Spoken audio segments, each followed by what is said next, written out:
7 o'clock, I'd like to call the meeting to order. Pledge of allegiance. I to the flag of the United States of America and to the republic for which it stands, one nation, under God, indivisible, with liberty and justice for all. It's Wednesday, April 4th. The committee has a majority this evening. For the record, Michael Units is unable to make it tonight. So we've scheduled the school department as the only department going forward, and this will be a follow-up meeting from our March 21st discussion with them. We certainly had some questions, and they were kind enough and responded quickly enough to our questions, and hopefully this evening we can follow up and have a move forward. And we'll start with Dr. Bayetta. Thank you. Thank you, Mr. Chair. So hopefully some of the materials you received from the last time that I was here addresses some of the questions that we had. I think a lot of the conversation right now is about what Paul asked, which is some of the details and information that we continue to work on as we get a smoother number. But I do want to tell you that I have informed my staff about the memo that you've received, which is causing, as you can expect, some itchiness amongst the teaching staff, the younger staff, and then food services, in our internal 5 drivers for special education, and our custodial crew. So we'll be going to the school committee for some of that because it's really their call.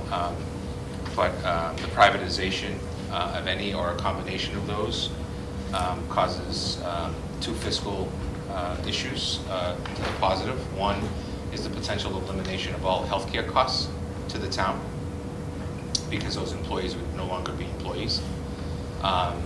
You would see a temporary spike in unemployment with any of that. And then the third really is a culture issue. Of the 3, all 3 of those departments are something I really don't want to do, but I feel like I'm in a scenario of the amount of money that's being provided to the school department and the amount of money that goes beyond requests. And I did want to spend a little detail on that tonight with attention to our budget line item, but I'll go through this memo first. So we'll go into the school committee on an RFP for food services. That'll take place this coming week. And the school committee will vote to allow us the opportunity to fact find that, which means the full privatization of that department. That means either management privatization and or full employee privatization. If you're really looking to make a savings, then it would be full because it eliminates the health care on the town side, which we then would make an argument for should be part of our operating budget. Same thing with the other 2 departments. So that's a big piece of information. You have not attempted privatization in the past. There are a lot of phone calls that I've made in the last 2 weeks since this memo that speaks to both the positive and the negative. There are wonderful stories about it, and there are horror stories about it. In the case of food services for us, is we're running a $60,000 negative. It was $80,000 a few years ago. It's currently a $60,000 negative. You're talking about almost 100% of employees who are town residents. So it does hit home as hard as you can hit. And they're all, in most cases, part-time positions and 6 figures worth of healthcare costs to the town. So it's a pretty significant discussion to have with your employees. That's part number 1. In district special ed buses, that's actually our 5 people that run out. We actually do not have to bid that.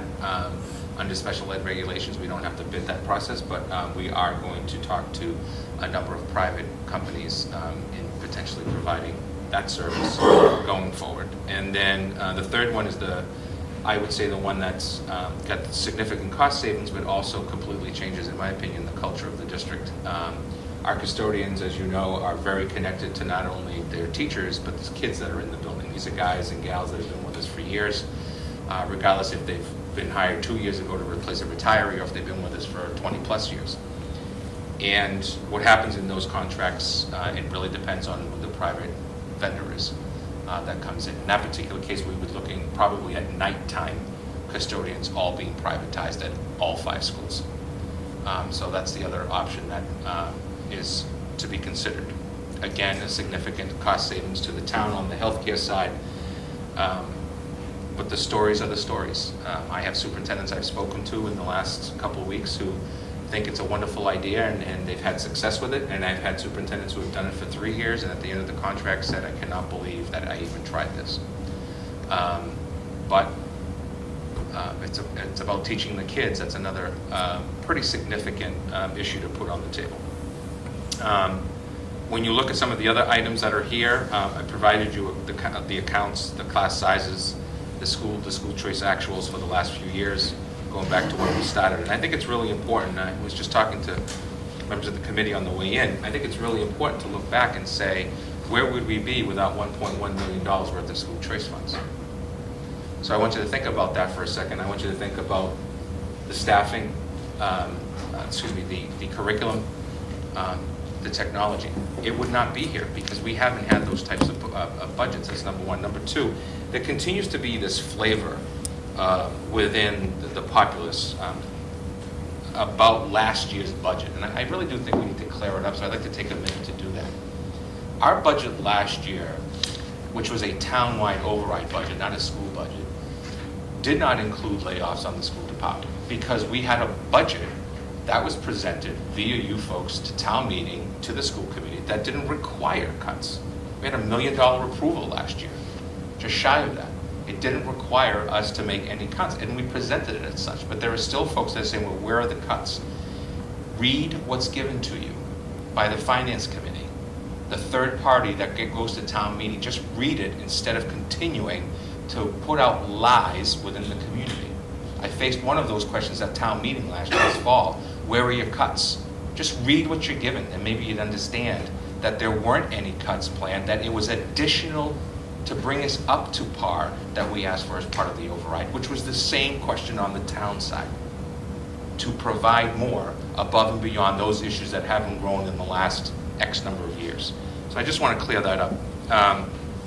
And I'll probably have to clear it up 20 more times.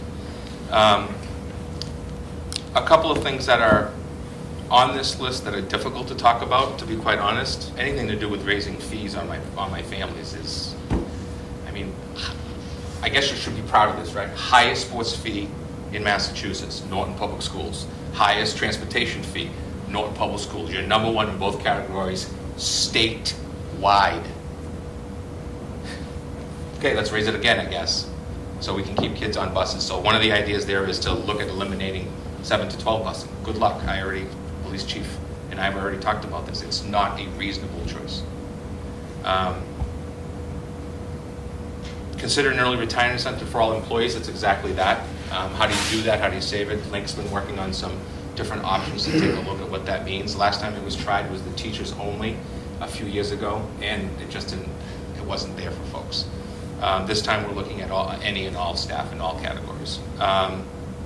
The way that works, you probably know, is there's some type of incentive, X dollars given to somebody so that they go out on June 30th, which brings your costs down next year, potentially saving positions. Either positions are being laid off or positions that are backfilled, and then you can combine dollars and make that other position that you need, and so on and so forth.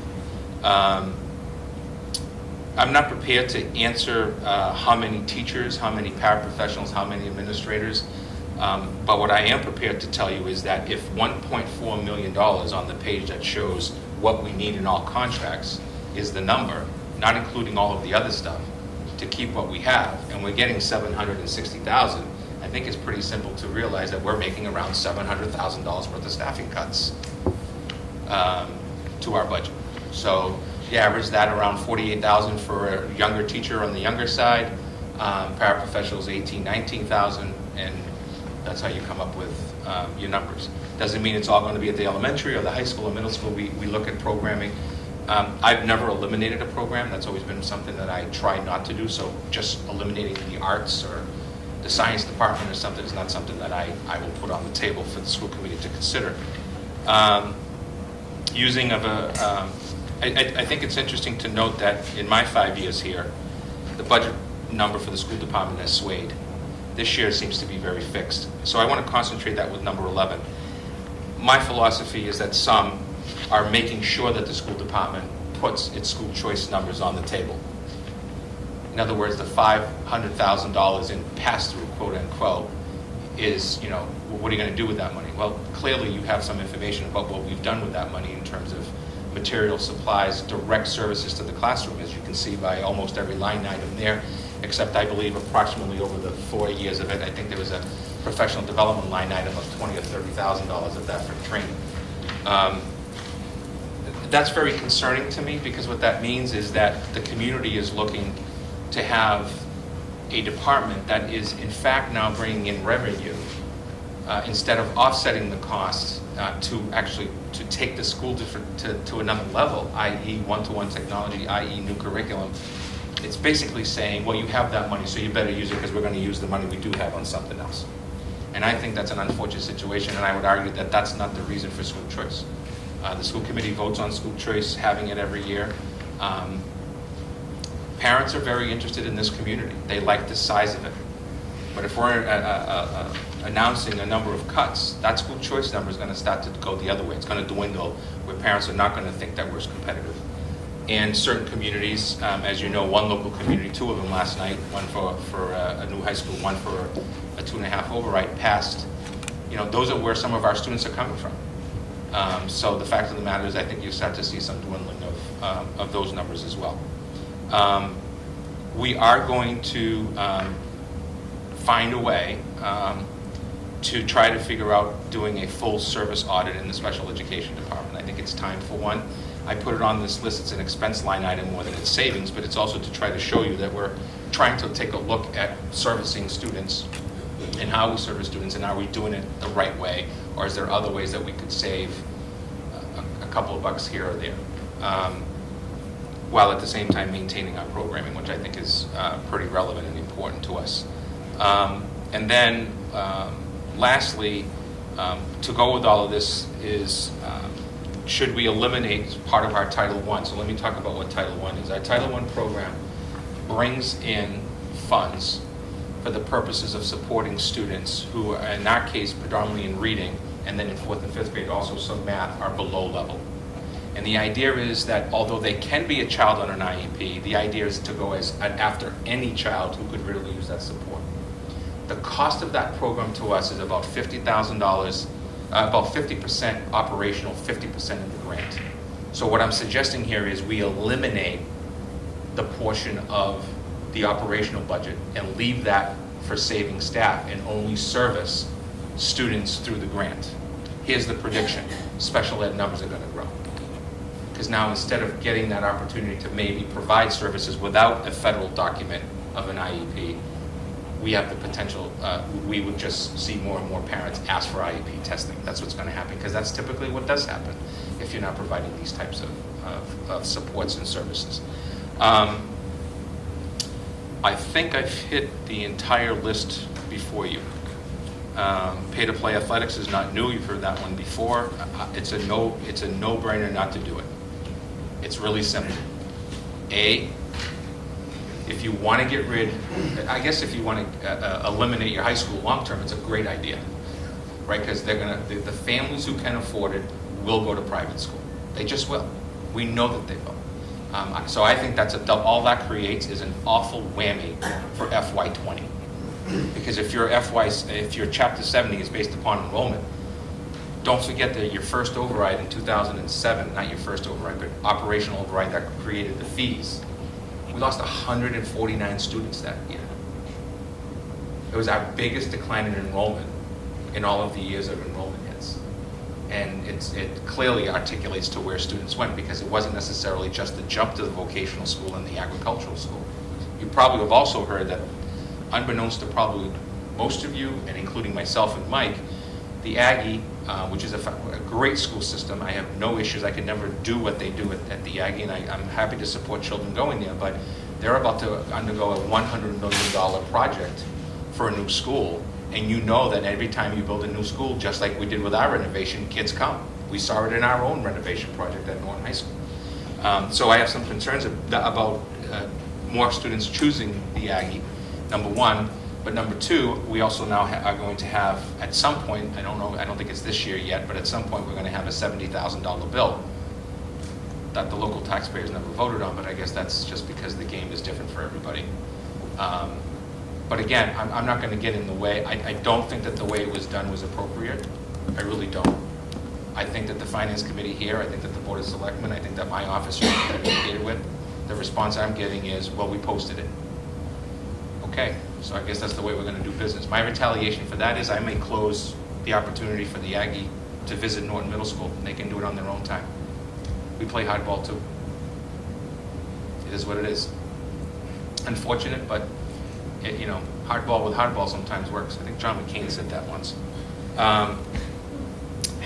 So those are some of the statistics, the information. I don't know if you want to speak at all to the current FY18 issue, but I have, we did send some further information to Mike's office this week. Okay, just questions? We can start questions. Sure. Going back to school choice funds. Yeah. Well, is it, you decide, I think the policy is 15 kids for 10 grades? No, so your school choice can be an open enrollment, no cuts, or you can cut it by any grade by enrollment that you want. So I look at enrollment and I say, okay, I see a decline in this grade. We have 15 seats open there. In this grade, we might only have 10. We don't go all the way through 12th grade. We only open from K to 10. We do that purposely. That's just because of some prior experience I have had. We've allowed it with students who are Norton residents, who unfortunately are moving out of town. We've allowed those students to stay as choice through the school committee policy. There are kids. I mean, they've been in your building since kindergarten. Why am I going to kick them out? They move to another nearby town. They want to graduate from one high. We move them over into the school choice, and our policy allows for us to do that. Siblings is the other thing. The moment one family is in, automatically the other children come in. We're not going to separate families. So I think so it'd be 115 kids would be the ceiling. Yes, right now that's what we're saying. The competition for us is becoming more complex because the charter's up to 1,600 students, right? They used to have 400 seats. The Aggie's going to add more seats because they're expanding as part of their project when they open up probably 2 years from now.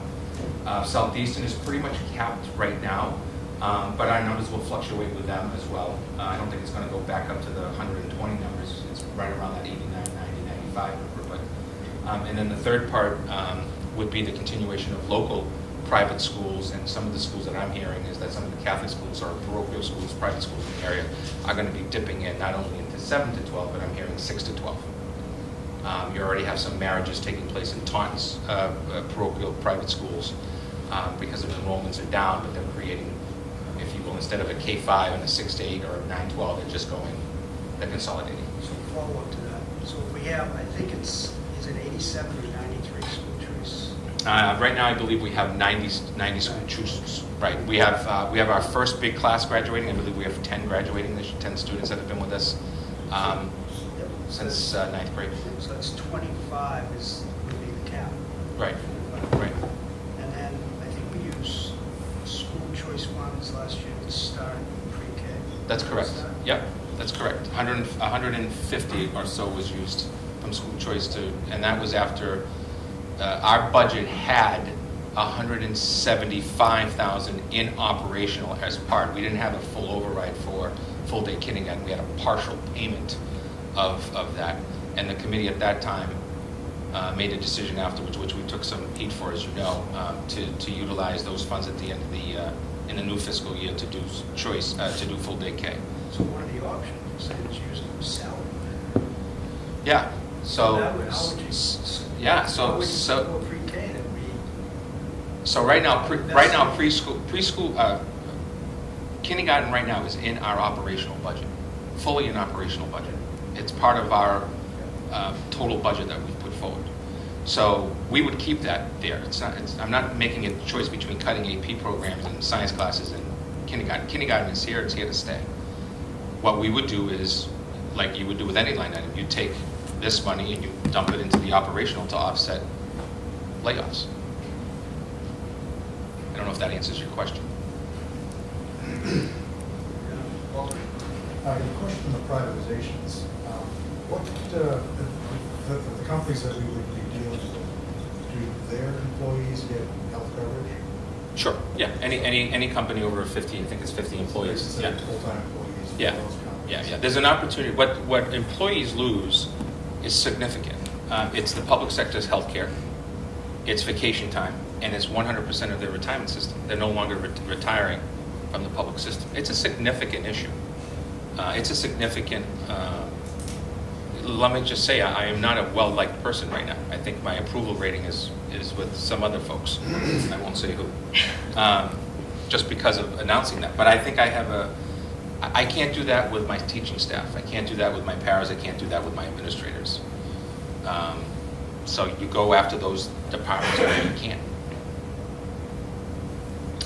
Well, I just have an element of concern about the custodial, mainly because of my wife's experience, 20 years in the Norton system, in the elementary system. Kind of have custodians there during the day. I mean, the amount of... You would have them during the day. So what would happen is your daytime custodians So would I be... thought you said they would be all on private. No, you would split into a daytime regular crew that we have, and then you cut your nighttime. You custodian. privatize the night. Correct. I- Yeah, sorry for that. To be clear, you're privatizing your night. So you still have... The relationship... Locals on during the day. Yeah, and the issue is, I'll give you an example.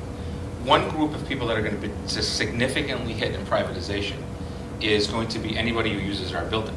Because no third party is going to come in and keep our buildings open without charging us to have somebody there. So that means our youth groups, our adult groups that use our buildings are all going to see skyrocketing bills, which they already complain about because right now we charge their custodial coverage because we don't want to eat that. And that's already significant, but we're not charging them for the use of facility. That's actually another item that's on here, is to either close with custodial privatization, what you see a lot of is besides just your high school activities and sports, you're going to see most of your elementary activities are cut back and the use of the buildings are cut back because you're going to be nickeled and dimed for every charge. Private businesses have to make money. Our custodians have been very good in working with us. We've eliminated a lot of our 4-hour minimums that we had. I think we're the only union that's done that in my first contract with them. So now our local groups, we have a list of defined local groups as part of the agreement. When they get charged for the actual hour that they work, or 2 hours or 3 hours. They're not in to turn the key for an hour and get paid for 4. We do that with outside groups.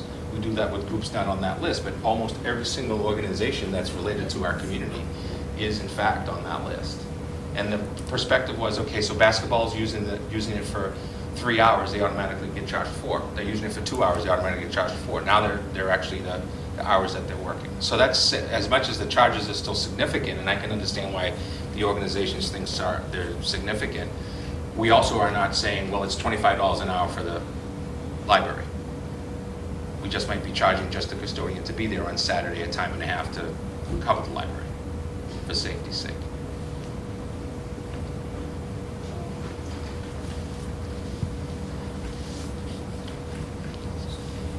So I just wanted to, because you talked about the operational funds and Title I and grant funds, what does that really bring in dollars? I mean, what are we talking? Total grants, I don't know if Link can pull it up, but we can also send that to you, that's not a problem. Give you a number in total grants. If you look at our budget line item, you'll see on the actual beginning of the level services, on the, you'll see that it's listed, how much we are projecting, and then the negative of how much we're potentially seeing. So you'll see self-help, $44,164, federal sped, $588,000, Title I, $133,000. Now the positive is, it's all tentative, but we are seeing that the potential, some of the cuts in Title I in federal grants may not happen. So that could save us $50,000 to $100,000 somewhere. But the question is, does it come to an actual realization? Because what's happening is the feds have predominantly taken the grants and now they go back to the states. So now the states make a decision on how they're going to actually make those distributions. About 766,000 grants. Almost all of it in personnel. Yes. almost all of it. So again, you know, you look at that $1.4 million number, which actually is 2.1 because you got $700,000+ that's coming actually from federal grants into it. Yes, sir. I don't really have commentary on kind of what you just presented. I have more philosophical commentary. Sure. I get some information. Okay. So, to save money, why don't we combine some bus routes? I.e., Yale with JCS, Yale, North School, combination Sure. thereof. High school, middle school. Yeah. You gotta save some money. Right, so we run on a 4-tiered system, right, in order to save money. Then we have pretty significant start and end times, right? You're really looking at, you're not looking at the middle school and the high school coming together. You're actually looking at the LGN and the high school together, But right? you could change. Yeah, the other idea is to change some times, but then we eliminate, potentially our biggest issue is the 4-tiered system. How do we get off the 4-tiered system? Because the 4-tiered system saves us money. We run the same buses potentially as much as 3 times and 4 times. Our biggest issue, to be quite frank, is in 7 to 12 where we are providing pay and ride. And pay and ride can't pay for itself. At $350 a student, it doesn't pay for itself. And so what happens is so my home district where I reside, their philosophy when I was on the school committee, way back in late 2000s, early 2000s, what we went to is we only provided pay and ride if there was available seating on the required bus, right? Well, here in this town, I've looked at that. We're still looking at 500 cars all of a sudden back on the road. It doesn't work. Changing school times is not necessarily the easiest thing and things that you just do. I mean, if it was 5 minutes, that's one thing, but literally one of our research things we have to do is we have to take a look at changing our start time at the high school to probably later, because that's what's happening across the nation, really. So it's more about the tiered system, and we're happy to look at things like that. Matter of fact, Monday night we have the posting of the beginning of collecting funds for transportation for FY19, because we have to know how many buses, can we cut some buses. We know that eliminating some busing could save us as much as $300,000, but we also know that that means cars are on the road. Well, I'm not Yeah. suggesting eliminating busing, I'm more suggesting it saves money to combine. And I gotta tell you, from my perspective, when I think it was pre-your time, when they switched the JCS time with the LG Morse time, you know, as a person who has to travel 30 miles, it's like, are you kidding me? Yeah. I'm starting my commute Right. at 8:30, and I have thought. One of the things we have looked at that kind of goes along with the U is when we pick up the LG side of town, can we pick up the Hay at the same time? You know, those types of things. And one of the issues that we'll always get back is length of routes. You know, that the concern is longer on the bus. Then we have the concern of, you know, you gotta love putting K through 5 on the same bus, right? That I can only tell you what, you know where I'm going with it, right? The headaches that creates because of philosophy. But if our elementary schools were K through 5, we would have K through 5 That's on the exactly same it. bus, so That's people right. need to get a grip. Right, and 6 to 12 as well. There's a lot of districts with 6 to 12s on the same bus. So that's it. I mean, my attitude as far as time on the bus, I grew up in a countywide school district in the state of Florida that had huge rural populations. I went to school with kids that rode the bus for 85 minutes each way, Yeah. every day. You would have a formal complaint to my office that would go to DESE, and DESE would back the parents and say, you need to reroute this bus. It's happened in other communities. Even if the kids got on the bus and drove directly to school, it was a 40-minute, 45-minute ride. There's nothing they could have done about it, really. Yeah, it's a whole different, the only parts of the state where you see some of that is out in Western Mass, and that's Sure. where the 1 hour rule came in. The 1 hour rule, a lot of people think it comes in under special education. It comes in it's for all students. The idea is no more than an hour on the bus. Well, and I'm sure But- there are locations in Boston where you could spend an hour on the bus going 8 miles. Yeah. So, Not even. yeah. Or slower. So, kind of continuing the philosophy thing, way back when I ran for school committee on the success board, one of the things I said was, you know, it's not an educational issue, it's a money issue. It always has been in this town. So you have companies moving in, and they have money. So instead of having, you know, Norton High School, ABC School, ABC Company School, naming rights, advertising on the bus, anything like that, where do you want to do that? So we've looked at, since I've been here, a concept of signage on our football field, you know, in terms of using the fence and so on and so forth.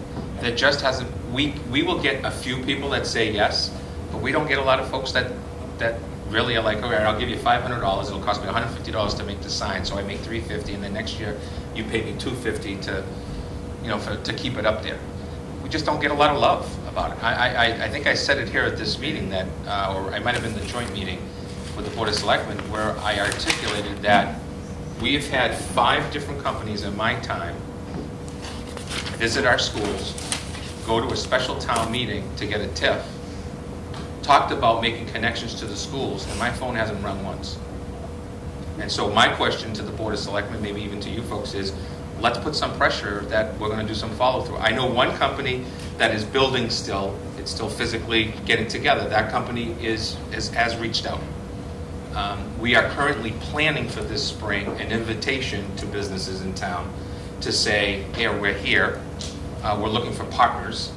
I just have a tentative agreement with a third-party company that we've had with us, but they've increased their finances to the school department for the purpose of trying to support some athletics. It's not a lot of money, but another $7,000 or $8,000 is better than zero. That's kind of my point. Naming advertising on buses always becomes a catch-22 because busing companies bid out every 3 years, and although they typically get the buses, they're not keen on putting it because you just don't see it.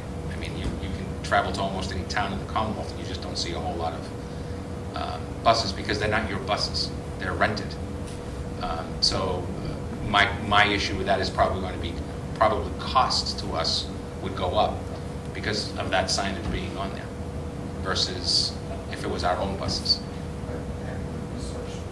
No, I mean, I can't look at you and say, you know, I've sat down with Bloom and said, what do you think about signs on your bus, and what would that mean financially? I haven't done that, no. I'm willing to do that.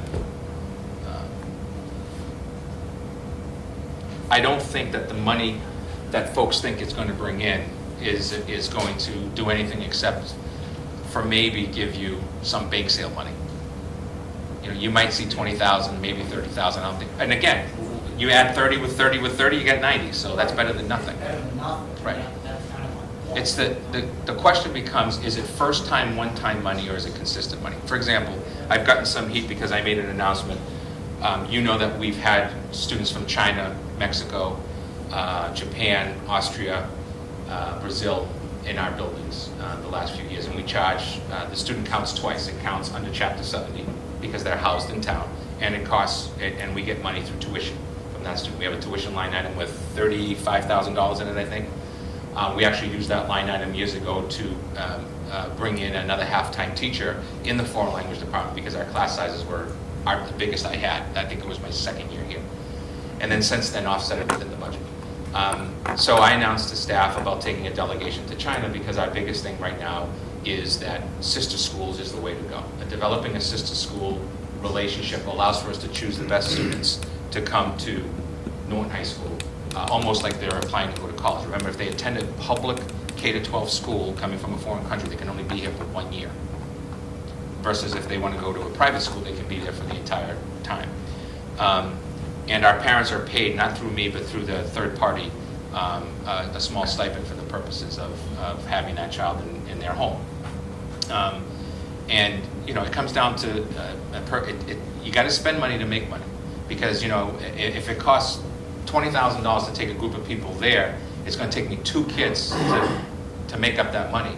And if I get 5 kids, now I'm up $33,000. I mean, it's that simple. And, the first question I got is, where's that money coming from? Well, it's very specific revolving account money that's used for those types of purposes. It's the same idea that I had when I got here and I said, let's try choice. If it's good to leave Norton and go somewhere else, why not consider that Norton's also open for business? And here we have, for next year, over 100 students coming. So there's 100 families, or roughly 100 families, most of them are more than one kid, so let's say 70 families, I don't have the exact number, who are in fact, choosing us. There's also 12 families the other night that I met with that are charter school families, of which 7 children are coming back next year. They're already committed. They're coming back. We're reaching out and going to anything and everything that we can. We have the Moms Club, which I attend on a pretty much a monthly basis, sometimes bi-monthly, which is our youngest families in town who may not have any kids in the system yet. And I go there to give them the facts, because they may not be reading the facts or hearing the facts. And I sometimes bring an administrator with me to give them perspective of our preschool program. Or that's the other thing. Our preschool program this year is once again growing. We anticipated last year would be right around 90 students. We're at 86 currently because we added that position. And we are providing preschool now for as much as 4 half days. We've never done it that way. We've actually changed the name from Project to Little Lance's preschool, because we are fundamentally trying to say it's not a special ed school. It's for all and any preschool combination of children who have to be provided services, along with what we call paid model students. And the finances for us for next year, based on enrollment already for next year, our projection is that that new position is clearly 100% paid for through tuition. It won't cost the operational budget any money. That's our way of saying, we used to only have 60, 65 kids in preschool. So we believe we'll eventually break that 100 number, which would be a very comparable number. We also have a request from our staff who are saying if, because I can't do choice for preschool, but they're saying if Norton residents don't take the seat, can I take the seat and pay for the seat? And I'll pay more than what a Norton resident pays. That also speaks to your own people that work for you, thinking that the school department is a good school department.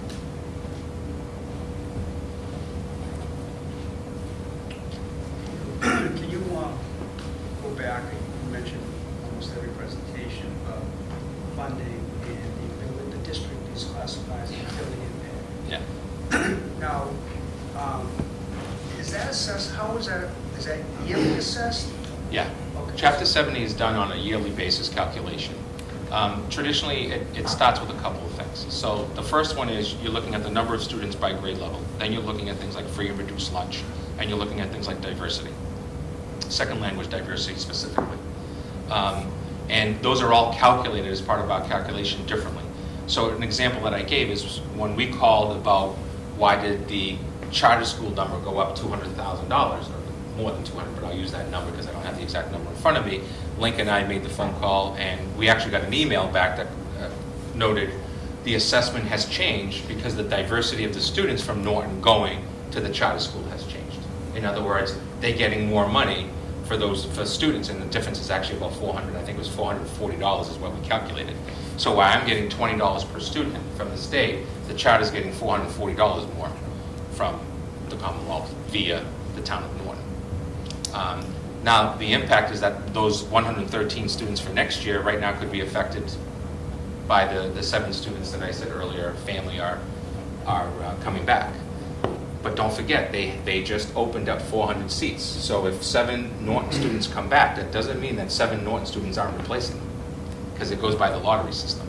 And in most cases, what we see, and actually in all cases, because I just reported it out to the school committee, what we saw with the 7 students that went into K, it's a connection to siblings. I actually had a parent who called me and said, I'm sorry that I'm going, but my oldest is already there, and that's why I'm going. I'm going to continue to vote yes and support the schools, but that's what I'm doing. So is it factored in any median family income?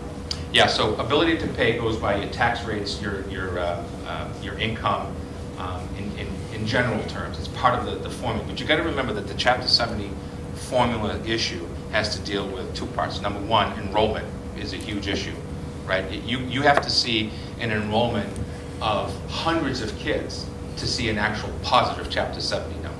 The second is, and I think, Paul, you've spoken to this a number of times, a number of years ago when there was a recalculation of Chapter 70, you folks were considered, by you folks I mean Norton, the town of Norton was considered, at that point, that was the ability to pay, that's exactly the phrase they used. And instead of getting 60 cents on the dollar, Norton, over time, we're gonna make that 40 cents on the dollar.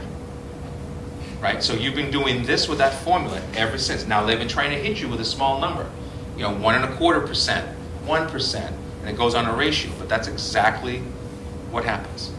Same thing with the charter school. When they first opened, you were getting back significantly more money because there was a calculation under Governor, can't remember which one, that the calculation established that when all of a sudden a high-pitched number of kids went, you would be offset more as a town in the first 4 years. It was 25%, 25%, 25%, 25%. Actually, I think it went 175, 25, 0 is the way it went. We had back, when you look at the numbers, we had back-to-back years here where we were saying, oh, look, actually we're getting $400,000 more than we thought. We projected we were getting 150, we're getting 400,000. And most of that actually, if it went on a 70-30 split, schools got 70 of it, the town got 30 of it, and everybody in general was happy because it was money that we didn't know we had coming to us. We had the reverse this year with the charter numbers going up. So when the formula changes again, it's going to change. I'd say it's getting pretty close to changing. I'll predict today, total prediction. I don't think we're going to get a penny. I don't think Norton's going to see a penny. Hate to be negative Nelly, but budgets make you feel that way. I think we're going to be one of the 40 to 60 communities that's going to see zero.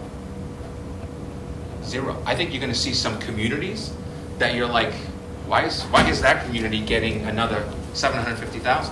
I can tell you that one of the communities near us will be one of those communities because the percentage that they're paying above net school spending, which is in that case of that community 21%, we average 9 to 12. The state's going to say, hey, they've been putting their money forward, so we need to find, they're putting up too much of that money. We need to recalculate that. And then again, ELL, this year $15 million was put forward into this year's budget because of the unfortunate situation in Puerto Rico when we had students move in. We actually had one student come to us here in Norton, but they needed to be a certain amount of students come in before that calculation kicked in for you. So one is not good enough for that calculation. Hope that helps.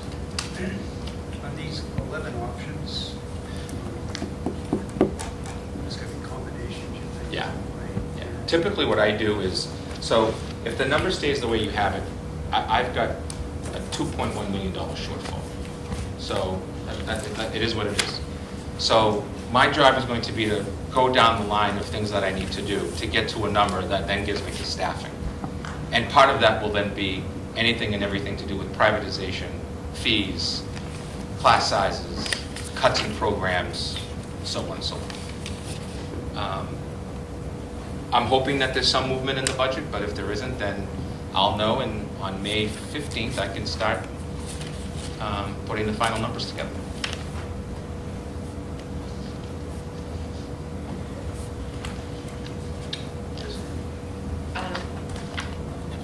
Well, I would be upset to see Title I eliminated. I think that Title I is a critical piece of elementary education. And as a parent of a child who received Title I services and was not on an IEP, I think that it would be a huge mistake for us to cut that program. Well, remember the program cut would be the operational budget. We'd still have a program, but we wouldn't be able to hit as many students. Right. And then I worry about what would happen to our truancy rates if we cut busing for middle and high schoolers. Middle school, you won't see too much of an impact just because, but high school, yeah. Yeah. I mean, more kids driving, it means it is not a good scenario at all. It's not a scenario that I can tell you right now makes my top 10 list. But I have a responsibility to say, how do you save teaching positions or create class sizes of 30 at the high school? That's what I'm going to be. That's what I'm going to be down to. I mean, by the time I get to I'm going to say if the school committee votes to use all of school choice just for staffing. If they don't, then I'm looking at $1.2 to $1.3 million worth of staff cuts. Now, that's a whole different scenario. And they know that. But if they utilize it, which I would say that's going to be my recommendation, then I'm more in that other ballpark. And I'm hoping that some of the grant stuff in the next few weeks before town meeting, we hear that another grant is not going to be cut 10%, only going to be cut 3%, and that'll save us another dollar here, another dollar there. One of the curveballs for us right now is the current special ed numbers. So I'll because of what we've had to do this year, and we're going to be asking for more money for this year to balance. Don't forget that has an impact next year as well. That's not in this budget for anything that's been put together after the budget proposal's been done. So that would include, dates that are referenced after the 15th of February. We have $65,000 worth of new special ed costs that aren't even part of our overall budget. I'm sorry I cut you off and went on another tangent. Oh, no, that's fine. I guess one of the things, kind of looking at some of the numbers you put together, do you think we could save a significant amount of money if we had all of our elementary school age children in one building? K to 5? Yes, You don't have pre-K to 5. You don't have a single building that could. I absolutely know that, but You don't have it to close a building right now unless you do two things. One, lose the $70,000 in rent we get from Reed's for 9 classrooms district-wide, because they'd have to move. You'd have to bring your class size in elementary, I can tell you right now, to 27 to 30, which I am not recommending. My biggest issue would be, where do my special education classrooms go in that scenario? yeah, I mean, I've been sitting in the evenings trying to come up with ideas that are We appreciate just completely outside the box. And so far, I told Bonnie the craziest one I've come up with is we built a brand new elementary school in the field behind the Yale, knock that thing down and turn it into a parking lot, and turn the JCS into town hall and the LGN into the senior center, and we're done.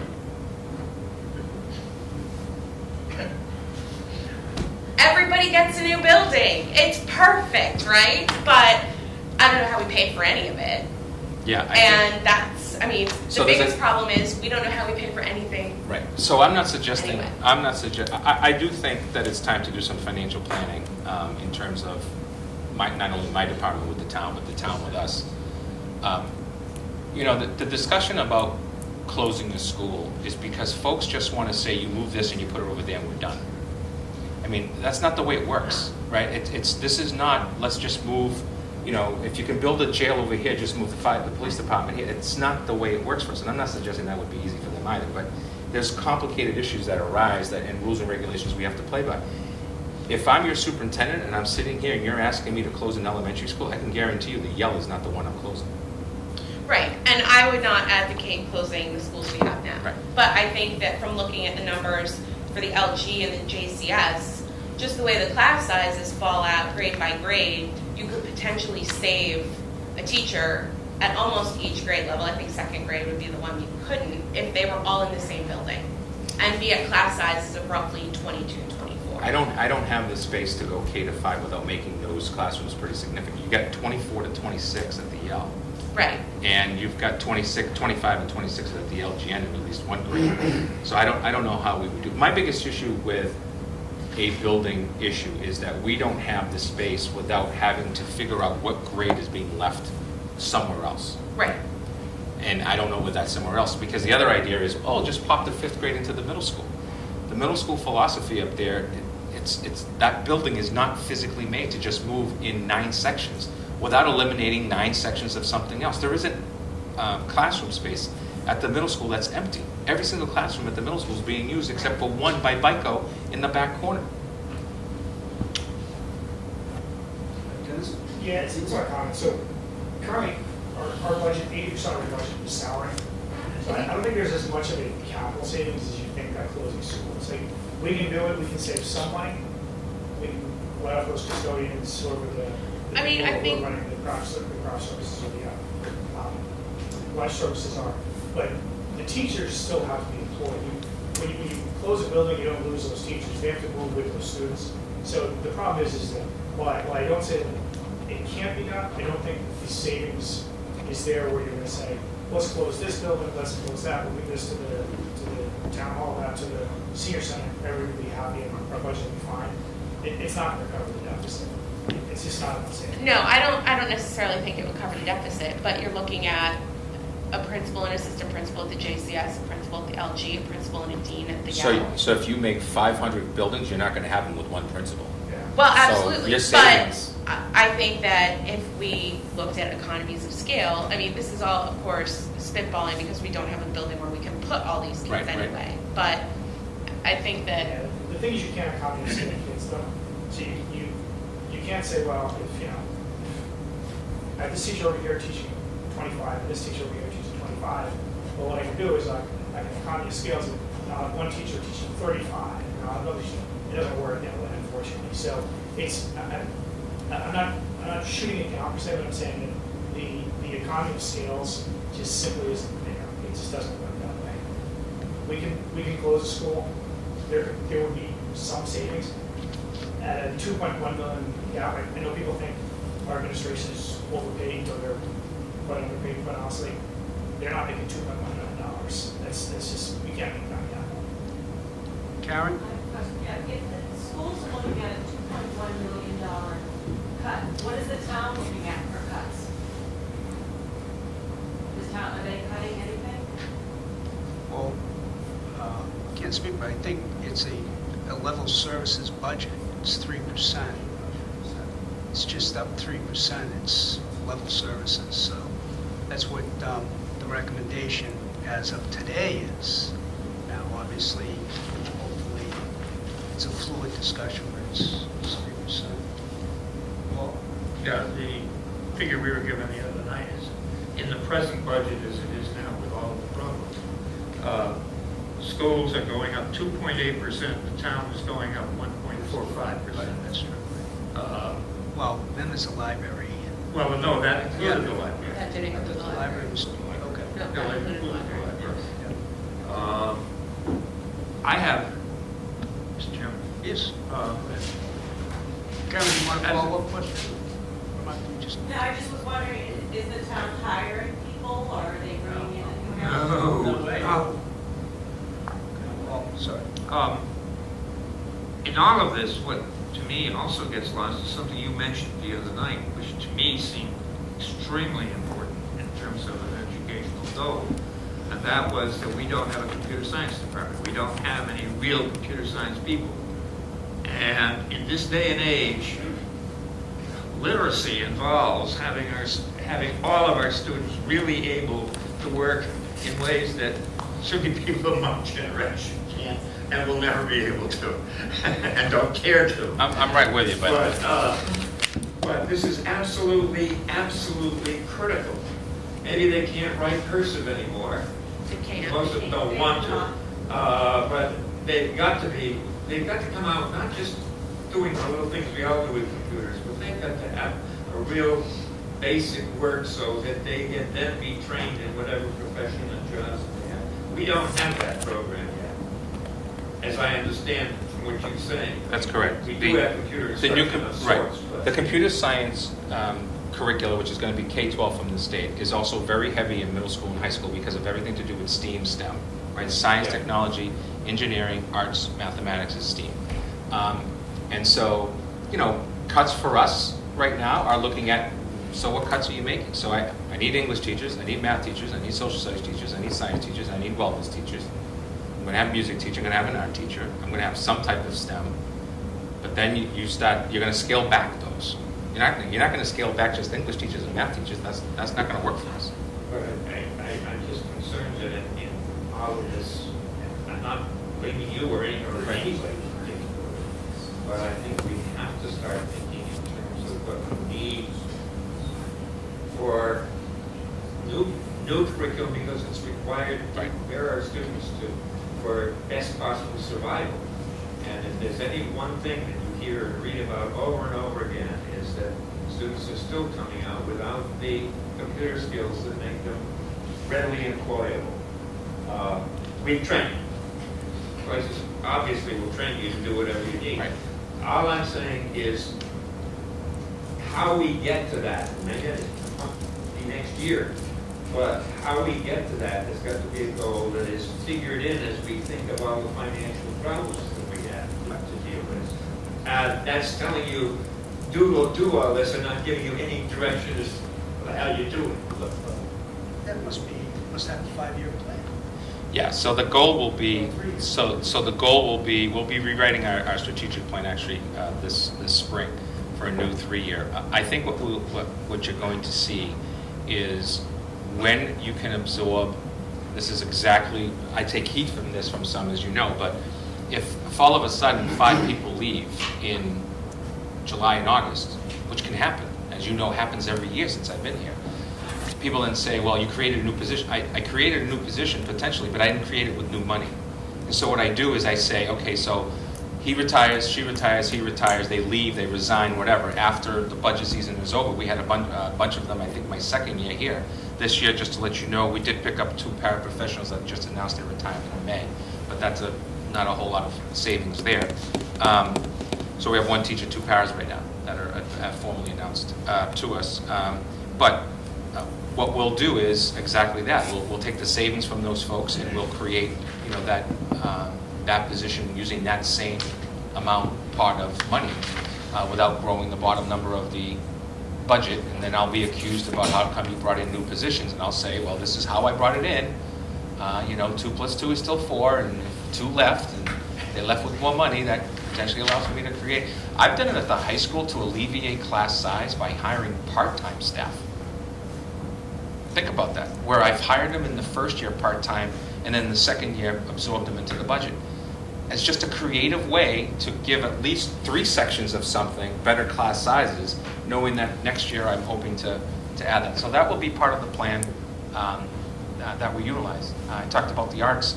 We have 2 teachers at the middle school, 1 part-time instrumental, 1 full-time choral, but then you go to the high school and it's just one teacher. You can't grow a program doing that. You just can't. I'll finish by a simple comment. Doom and gloom is a very easy thing to talk about. I think we hear it in politics today more than we've ever heard it in the last 20 years. I don't want this to be about a doom and gloom of the school department. I don't. But we are going to hurt more than any of the 5 years that I've been here. I can speak to that because I have been here, right? I've had to let go of folks for performance. I've had to let go of folks because they said, I'm leaving and I don't want to be here. I'm going to go make more money somewhere else. That's happened as well. But we will do what some in the community want, which is an unfortunate statement, which is show me the hurt. There will be layoffs on the school department if this budget is maintained. How many and stuff is just a matter of us working out the kinks and all the seniority rights and all the numbers and so on and so forth. And we'll be right back here talking about creative ideas. Can I offset supply money? What is free cash going to look like last year? Can I save $300,000 in positions by eliminating $300,000 in materials and come back to you and get $100,000 back of it in the fall town meeting? I can't really come back in October for positions because it changes the entire schedule of a building. It's difficult. Would I not do it if all of a sudden we found I would probably say, you know what, let's make it through, or give me this and this so we can get through the year and we'll think about it next year. But it's not the best scenario for us. So I just want to make sure that that's important to me because I don't, my own child is here. I know people don't like hearing that. I chose to send her here, and I'm not going to be doom and gloom with my kid at home. I'm not looking for another job. It is what it is. We're in a situation. I do think it's time to put some strong financial people in a room from your board, the Board of Selectmen, the school committee, the town manager, my office, whoever we want, and start to think about a financial plan for the future of this town. We cannot continue to do this. And people will say, well, how do we do it? I'm not your typical business person. But that's maybe what we need. And you're a good town. It's a good place to raise your kids. It's a good place to live as a senior. But I think you need some financial planning from all of us. And I take the heat as much as anybody. So I'm not pointing, not in any way, shape, or form trying to point a finger. Just so much money that's Yeah. that's money. I mean, and be as creative as you can, and then you have to put in considerations and look at the future, the trending, the demographic trends. Well, that's the reason why we got into school choice. I mean, we did an internal study. We looked at 10 years of enrollment for us and 10 years of enrollment of the communities around us. And I said, okay, well, they don't have choice. They don't have choice. I said, and guess what's happening now? They're all going to choice. We had another community that's considering choice. They're going to get into that game. Yes. If I go without saying, you'll think I'm upset with him. Say again? If I go without saying something, you'll think I'm upset with you. Oh, you can't let me off that easy. No. The only thing I wanted to say is, if we did have any money available in free cash, your article on the special town warrant is almost $400,000. Yeah, so we're waiting on. That's going to have to come directly out of free cash Right. if we have it. So there's two issues there, so I'm glad you brought it up.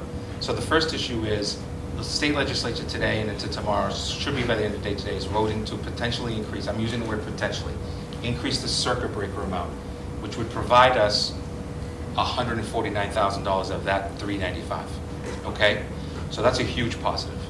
And then from that, we have to, I mean, you provided us $129,000 at town meeting this fall. We used the $29,000. We've taken $100,000 of that already to make that $395. Then in November, as I already stated, I think it was I want to say the November 12th, but don't quote me on that. In early November, I froze the budget. In other words, if it's not encumbered, I don't want to see it. And then we went back and eliminated money. And again, we're talking about $50 and $150 and those types of things to get to that number. I do think it's important that this will be coming to you. I just sent it to the town. You know, so this issue, it's so interesting. Since May 9th, 2017. Now remember, the new fiscal year, so that had money in it, because from May until June, you're still in that fiscal year. And remember, we had $200,000 that we carried over in special education with the circuit breaker. Since May 9th, 16 placements. $765,000 in new tuitions. I mean, I know you'll give me the credit that I can't even think about budgeting for that. You know, that's 3/4. That's almost 76% of my total budget that I got from the town, which was just under $1 million. That's how. And again, these kids deserve to be educated. They have the right to be educated. We want to educate them. But the issues that we're seeing, most of society, especially if you've been away from schools, they're not recognizing it. We are seeing things that we have never seen before in very young children. And I tell stories all the time, as you know, but I have been, and I'm not saying this to get pats on the back, I've been in my suit and tie. I've actually gotten some accolades. I've been in my suit and tie, rolling on the ground with a kid, talking to him, trying to get that child, a very young child, lower than 3rd grade, trying to get that child to control themselves. You know, and we work through that for months, and then we get to the point where we say they're not making effective progress. We can't teach this child right now where they are, and that becomes part of the placement story. And it's unfortunate. It's in many ways it's sad that children are, you know, and we're not even at the height of opioid addiction, children being born. We're just starting to see it in the school systems around us and in us. Thanks for bringing that up. Just happened to see it as if we did have any. If we had any extra free cash, Yeah. it's gone. Right. It'll be gone. There's no doubt. And I'm really, I mean, You know, that would be an option. That would be an option if we voted to dig into some free cash. Right. To help.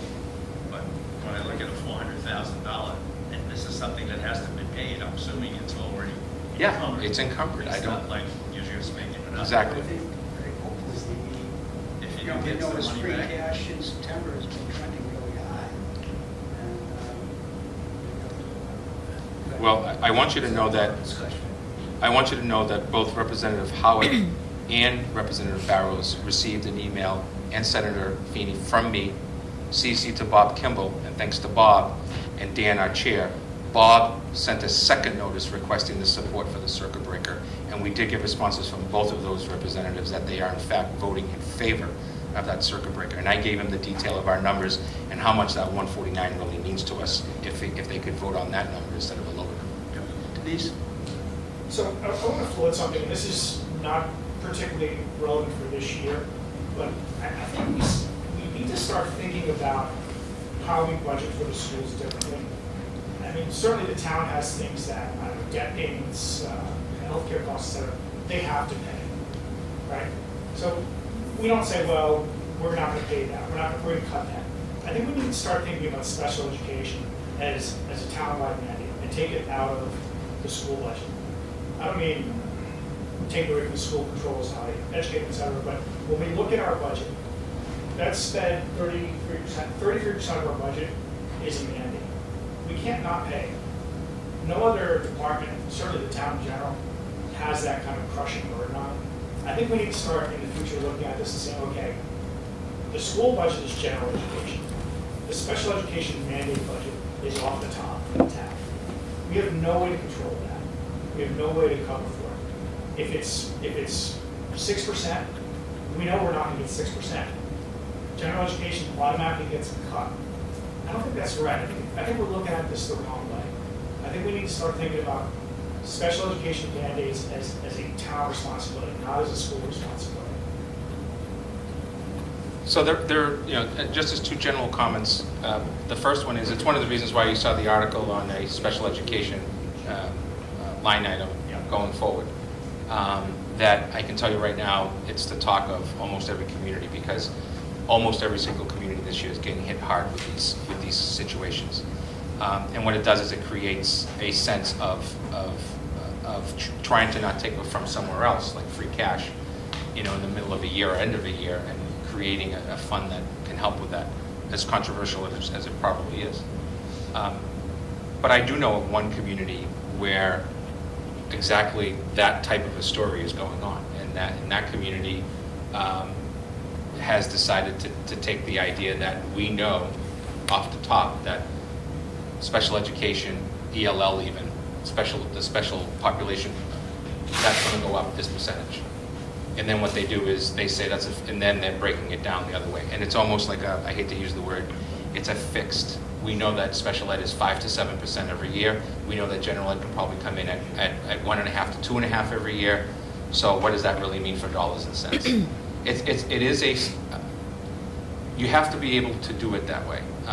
And it causes some stress. I'm going to continue to be articulate that I think we need to take a look at capital a little differently as a community, and moving funds from free cash into capital improvement. I think some money should be there, but I also think that some items that we put in there, we should outright borrow. We should just outright borrow it, because especially the last few years, the interest rates, in my opinion, have been good enough to borrow for certain items, instead of taking that X number from capital. I know it's not a fan favorite. I got booed last time when I mentioned to somebody else, but I think you have to look at every line item in school, including the school department budget, in a different way. We're always seen as takers, right? School department is takers. We just take. We don't provide anything. And everybody knows that's not true. I know all of you don't believe that, but there is a sense that we have been trying to run it like a business. I have certain rules I have to follow, but I'm going to continue to go back. Where would we be if I did not have $500,000 for next year's school choice? Where would we be? Where would we be in the last 4 fiscal years of just under 1.1 million? Where would we be? And we purposely did not use that money for staffing because of the concern that we have for that long term. Because we never want to come back to the shelf, right? Because we don't come back here and say, well, school choice is starting to run away. Hey, you guys need to save us $250,000 this year. You need to save us next year another $250,000 the following year. What we try to do is build things into our budget over time by taking a quarter from here. I mean, I have staffing that are taken from grants and operational, Title I. We have administrators. We have that are coming from revolving accounts that can be utilized to offset their salary. And so the operational is only reflective of X number instead of the full. So And we'll take any ideas. I will take a look and see if I can respond to your comments as soon as possible. If I can't, I'll at least send some communication to the Finance Committee before town meeting, or earlier. Any other final questions, Superintendent? Thank you for your time, as always. Enjoy your week. Thank you. Pleasure. Okay.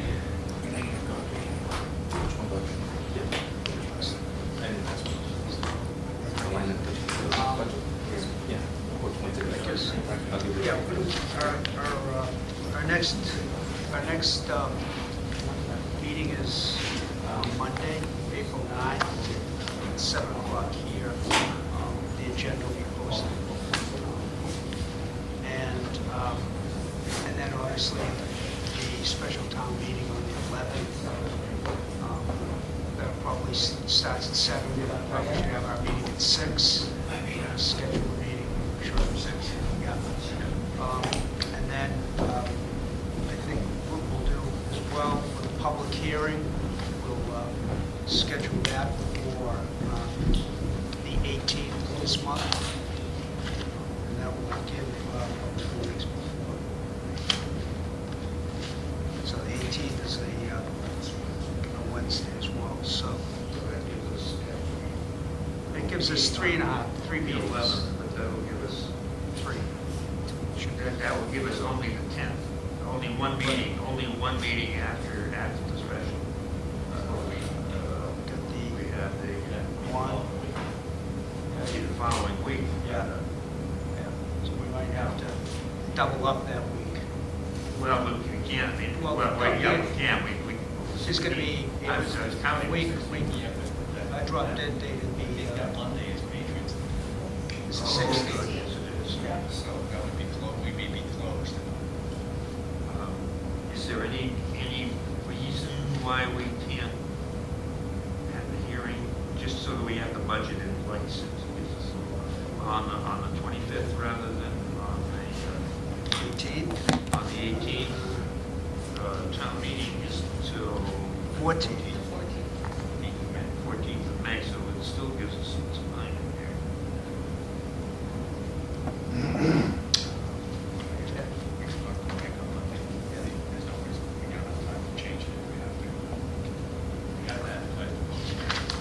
I think you have to, It has to go in the newspaper. It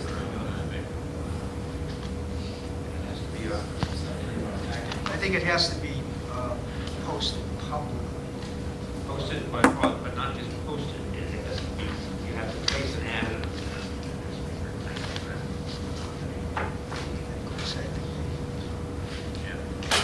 Looks like it's already set Yeah. for the 18th. It says right here, the fire section 2. Well, this is assuming that we can get everything we need to on the budget done on the 9th and the 16th. Yep. 16th. Not the 16th, so We can't meet until on the 9th. we're gonna have to do the 9th, and there's still a lot to work to be done. We can do the whole rest of the budget on the 9th. It's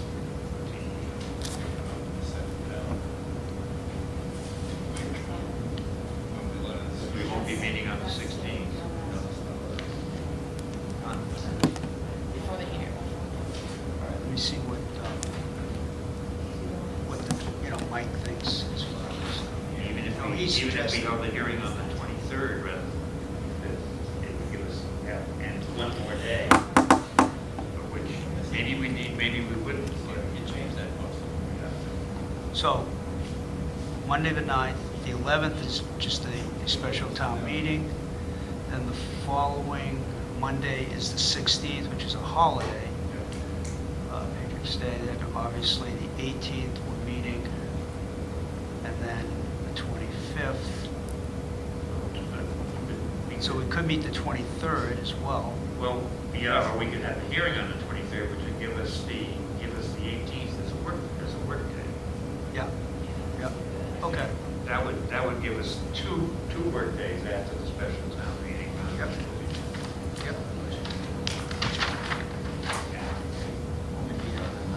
Yeah, we get that whole street. Yeah, yeah, okay.